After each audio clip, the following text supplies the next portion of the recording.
build something. But we pretty much destroyed the buildings. I mean, all the way we went, the towns were all bombed down. And,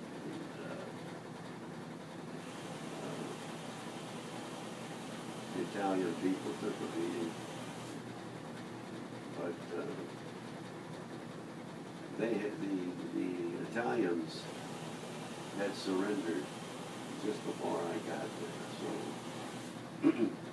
they weren't our enemy. We didn't. Our enemies were the German soldiers. Coming through Italy, that was the third front created for Germany, right? Mm-hmm. That was the Germans' third front in Italy, which that makes it, yeah. That makes it almost impossible. He made some huge mistakes. Hitler did.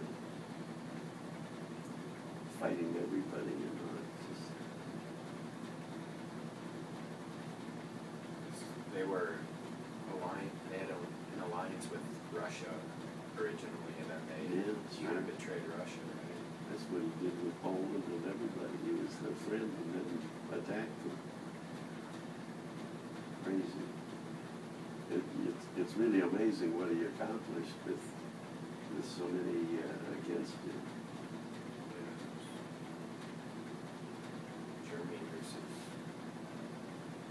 all of Europe. Right. With Germany and then some second hand. Well, short term it matured me in a hurry. You know, because I was just a high school graduate and went in the service and went to see the war. And when I came, I went to one semester of college at Wabash College in Indiana,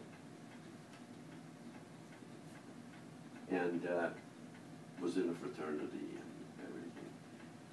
And when I went back to school, I didn't go back to Wabash, but when I went back to school, I had an entirely different attitude toward education, and I knew that I was going to get a degree and that I would get a job. There'd be no touring Europe to find myself and all that, you know. And so it put me on the right road, I guess. But I lost the sight in this eye, but that really hasn't bothered me. It really hasn't affected me. You lose about 1/5 of your peripheral vision, and then you have depth perception, a little problem, but it's never really bothered me. Have you been back to Europe? Yeah.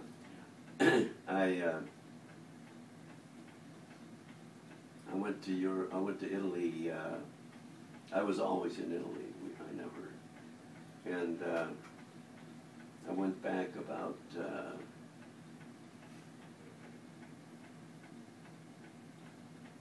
I guess 6 or 7 years ago, and went on a tour. Went to Venice and Florence and so on, and then ended in Rome. And when I got to Rome, I left the tour for an afternoon and got a car and a driver and went down to some of the places I had been. It was interesting to see these towns that had been all bombed out. Of course, they're all built up and bigger, and it was one thing that was interesting. When we were going into Rome, it was the first time Rome had ever been attacked from the south. And you see the old water aqueducts and things as we went. It was really an interesting feeling for me anyway, to see the old and the present, you know. Yeah, it's very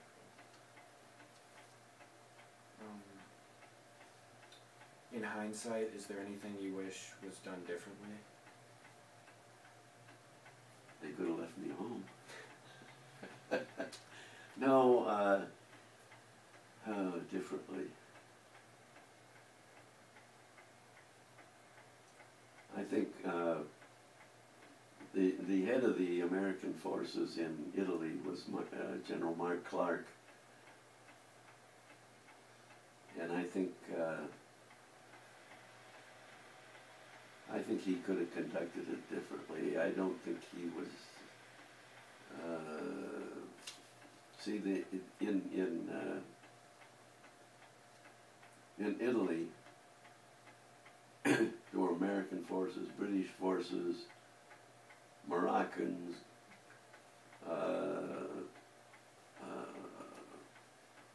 I think there were Turkish.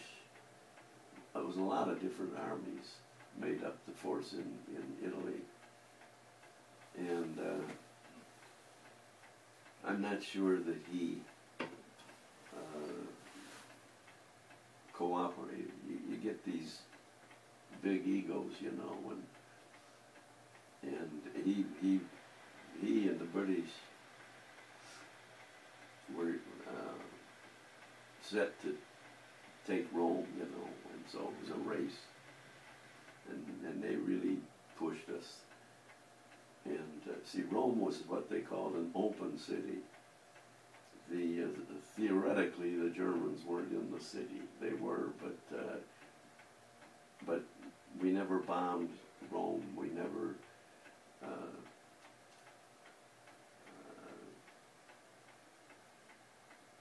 So when we fought it, we were to get through Rome in a hurry, so the Germans couldn't come back. But it was. I think we were pretty good about that. This Monte Cassino, this monastery on this huge mountain in southern Italy, they didn't want to bomb that either. But the Germans were so entrenched in it that I remember we just see the bombers going over Rome, and they just bombed the hell out of it. And, but they tried not to do that, or we tried not to do that. It's like the most historic city in the world. Yeah. But when I got this driver, we went back to Casino. Of course, I was never on the mountain there, but we went back and drove up to it's way up to this monastery. And it's beautiful. It's all rebuilt, and it's a beautiful place.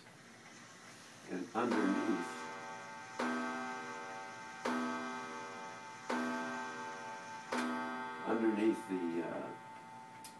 the monastery were all kinds of tunnels. So when went over and bombed it, the Germans all went down in the tunnels. And then when they attacked, and I don't remember whether it was the Canadians, but when they attacked it again, the Germans just came out and still held the place. So it didn't accomplish what they wanted it to.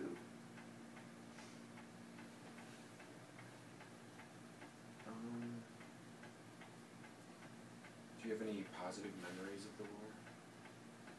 Of the war? Yeah. Any positive? Oh yeah. You know, you take a bunch of the guys from Lake Forest, you know, and put them in a situation like that. They're going to find ways to have fun. You know, when things get tough, you get scared, but you keep going. But I remember one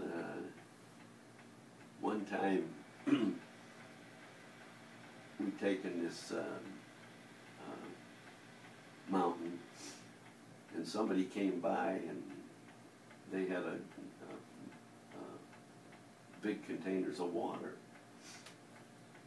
and they said there's a well down there, you know. And so we went down there, and it was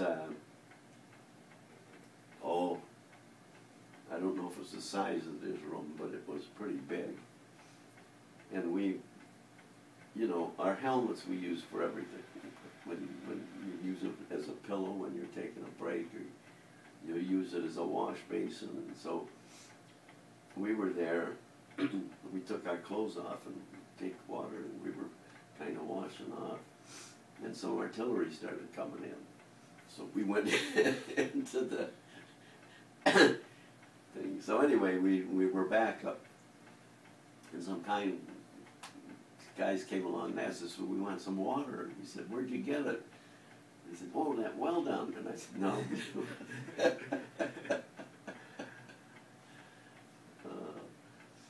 We were sitting around once, and our platoon sergeant, I don't know if this was funny, it wasn't to me, and he had a hand grenade he was playing with, you know.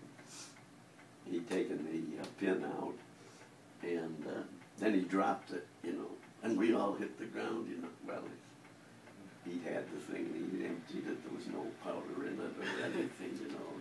He got a big laugh, but we didn't at the time. I don't know what else.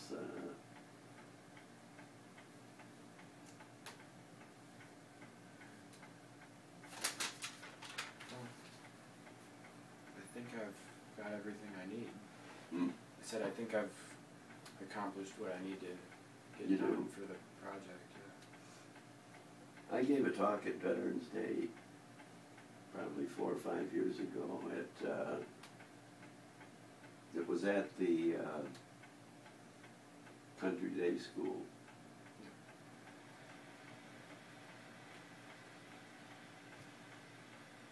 I'll give you what I wrote for that. Maybe that'll give you some ideas, I don't know.